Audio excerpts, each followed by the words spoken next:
তিন দিনের সরকারি সফরে সৌদি এলেন পাকিস্তানের প্রধানমন্ত্রী শাহবাজ শরীফ। বৃহস্পতিবার শুরু হওয়া এই সফরে দেশটির সেনাপ্রধান ফিল্ড মার্শাল আসিম মুনির তার সঙ্গে রয়েছেন। সামাজিক যোগাযোগ মাধ্যমে দেওয়া এক পোস্টে পাকিস্তান সরকার জানায়, সৌদি যুবরাজ মোহাম্মদ বিন সালমানের আমন্ত্রণে প্রধানমন্ত্রী এই সফরে গেছেন। জানা গেছে, সফরকালে শাহবাজ ওমরা পালন করবেন এবং মদিনায় মহানবী হজরত মুহাম্মদ সাল্লাল্লাহু আলাইহি ওয়াসাল্লামের রওজা জিয়ারত করবেন। এর আগে সাপ্তাহিক ব্রিফিংয়ে পাকিস্তানের পররাষ্ট্র মন্ত্রণালয়ের মুখপাত্র তাহির আন্দ্রাবি এই সফরের ঘোষণা দেন। তিনি বলেন, সফরে প্রধানমন্ত্রী সৌদি যুবরাজ মোহাম্মদ বিন সালমানের সঙ্গে বৈঠক করবেন।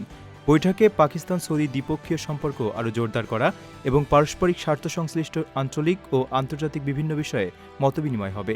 তিনি আরও বলেন, উপসাগরীয় অঞ্চলে চলমান উত্তেজনার মধ্যেই এই সফর অনুষ্ঠিত হলেও তা তাৎক্ষণিক সংকট ও স্বল্পমেয়াদী বিবেচনার বাইরে গুরুত্বপূর্ণ তাৎপর্য বহন করবে।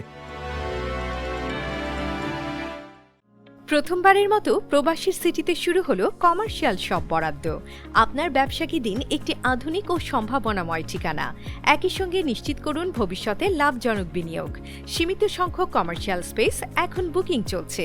স্ক্রিনে প্রদর্শিত নাম্বারে আজই যোগাযোগ করুন এবং আপনার পছন্দের শপটি বুকিং নিশ্চিত করুন। স্পেস সীমিত, তাই দেরি নয়, আজই বুকিং করুন। প্রবাসীর সিটি, আপনার ব্যবসা ও বিনিয়োগের স্মার্ট সমাধান।